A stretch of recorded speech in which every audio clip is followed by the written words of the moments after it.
Hay una idea que me parece peligrosa y es contemporánea, y es creer que vivir significa llegar primero, llegar antes, entender antes, resolver antes, contestar antes, producir antes.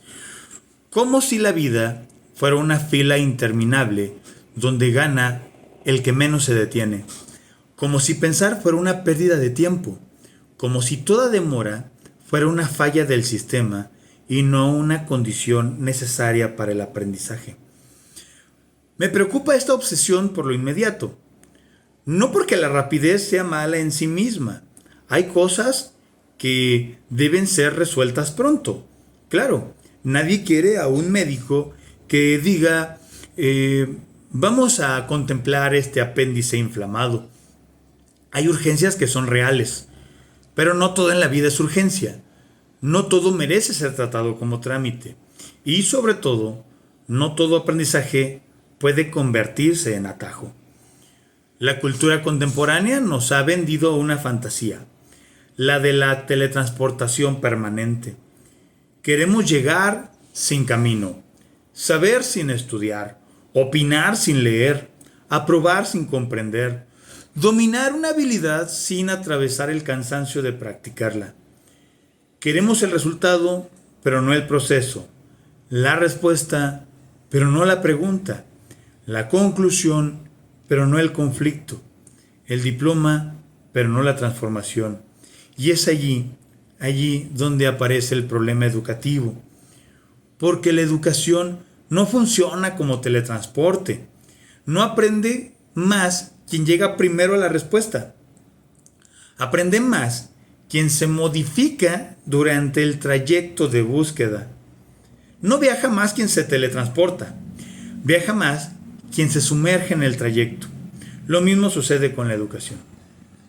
El viaje importa porque nos expone, nos obliga a mirar, comparar, equivocarnos, rectificar, sostener dudas, reconocer límites.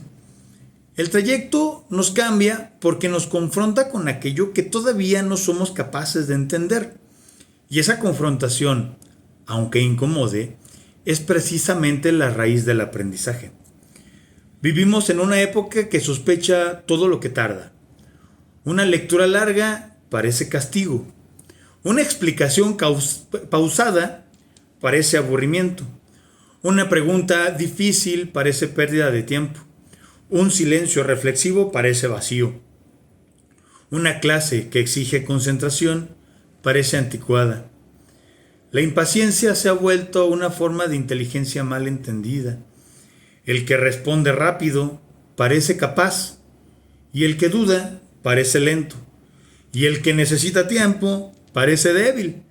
Y entonces empezamos a formar estudiantes que quieren llegar a la respuesta sin habitar en la pregunta.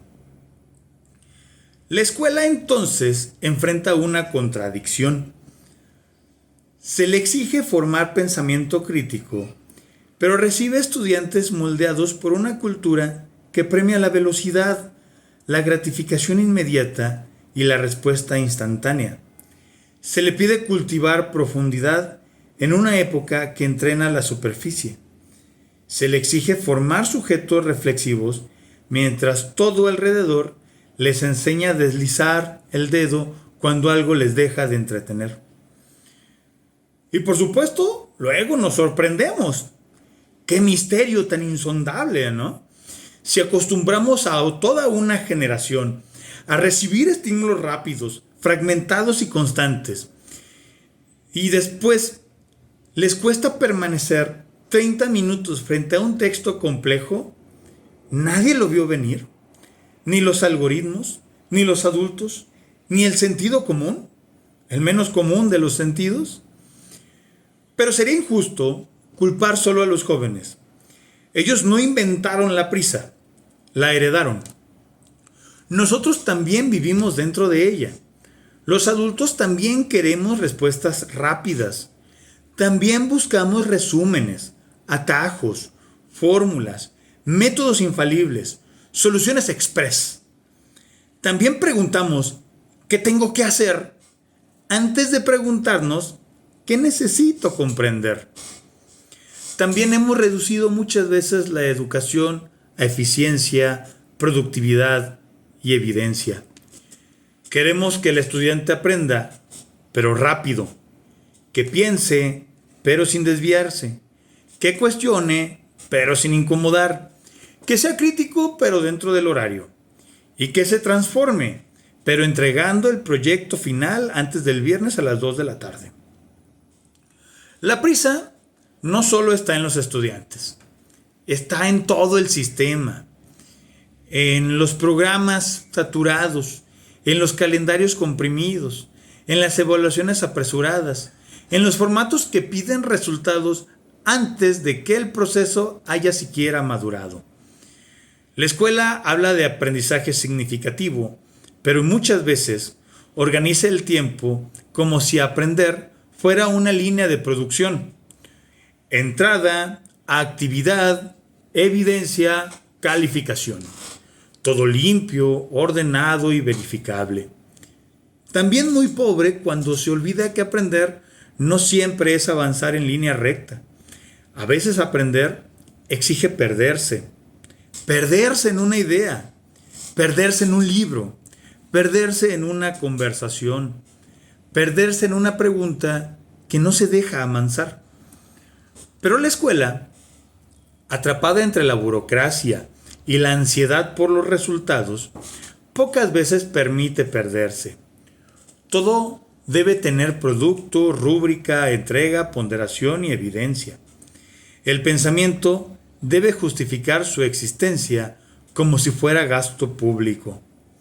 Y entonces se nos olvida algo esencial. Comprender no es acumular información. Comprender es dejar que una idea trabaje dentro de nosotros hasta reorganizar la forma en que vemos el mundo. La información puede llegar rápido, la comprensión casi nunca. Uno puede buscar en internet qué cosa es la justicia. Encontraremos definiciones, autores, teorías, citas, esquemas, incluso videos de 3 minutos con música de fondo. Pero comprender la justicia exige enfrentarse a la injusticia, reconocer sus formas, discutir sus límites, descubrir sus contradicciones. Exige tiempo, exige pensamiento, exige experiencia. Uno puede memorizar lo que es una metáfora, pero entenderla implica descubrir cómo una imagen puede decir lo que la palabra no alcanza. Uno puede repetir qué es la democracia, pero comprenderla implica reconocer la tensión entre libertad, igualdad, conflictos, poder y responsabilidad. Uno puede contestar una pregunta de examen, pero eso no significa que haya sido tocado por el problema que esa pregunta encerraba. La prisa produce respuestas, el trayecto produce conciencia. Por eso la educación necesita recuperar el valor de la demora, no como lentitud inútil, sino como una profundidad necesaria. Hay una demora fértil, una que permite que el pensamiento respire, que no retrase el aprendizaje, sino que lo hace posible. Leer despacio no es perder el tiempo. Discutir una idea no es desviarse. Equivocarse no es fracasar.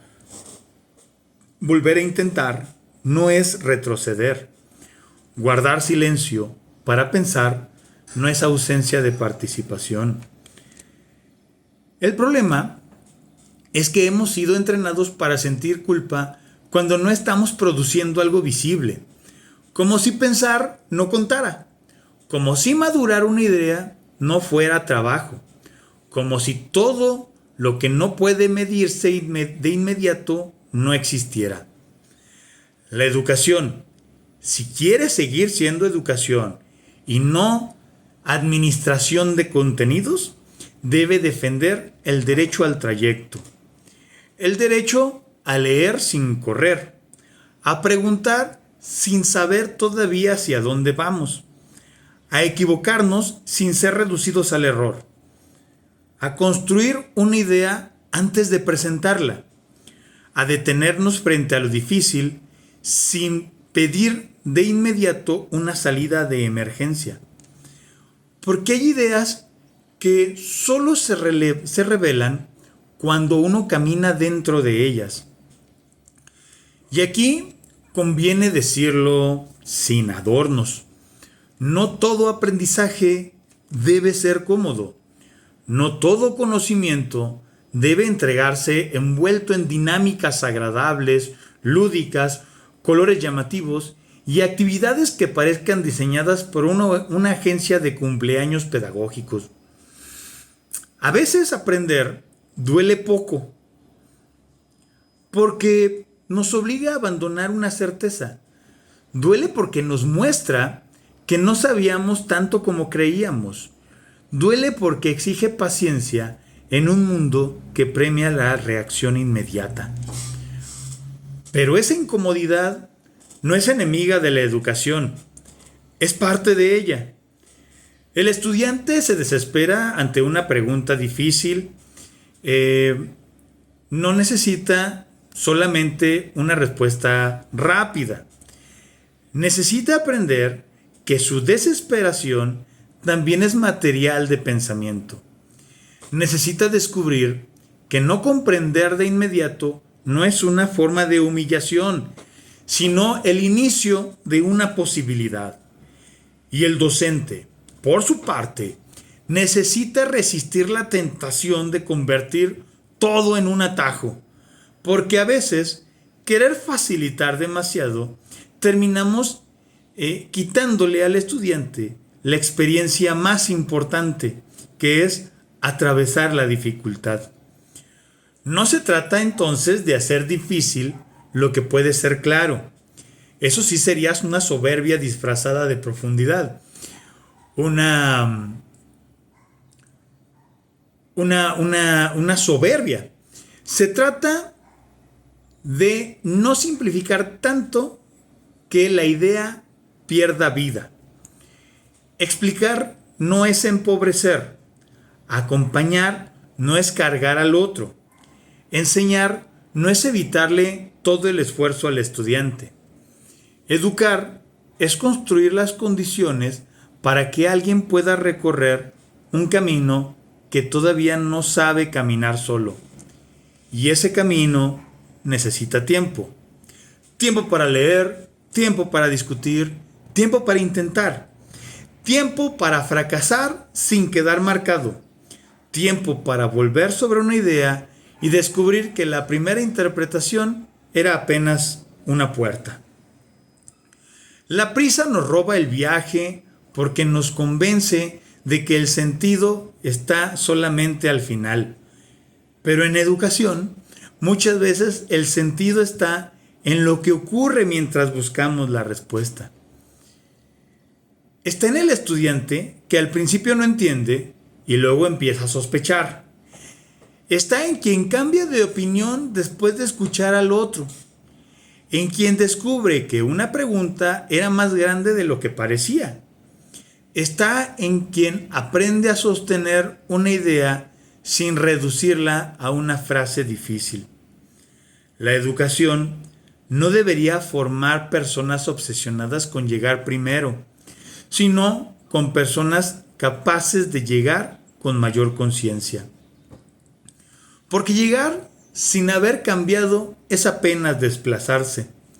Y tal vez esa sea una de las grandes tragedias de nuestra época. Nos movemos mucho, pero viajamos poco. Consumimos información, pero comprendemos menos. Pasamos de una pantalla a otra y de una tarea a otra, de una respuesta a otra, pero cada vez permanecemos menos en aquello que podía transformarnos. Esta prisa nos está robando el viaje. Y si la escuela todavía tiene una tarea verdaderamente humana, quizás sea esta: recordarnos que no todo camino debe acortarse, no toda pregunta debe resolverse de inmediato, no toda demora es fracaso. Educar es defender el derecho al trayecto, porque no hay comprensión profunda sin tiempo. No hay pensamiento crítico sin pausa. No hay transformación sin proceso. Y ya hay ideas, como ciertos paisajes, que solo se revelan a quien acepta caminar lentamente.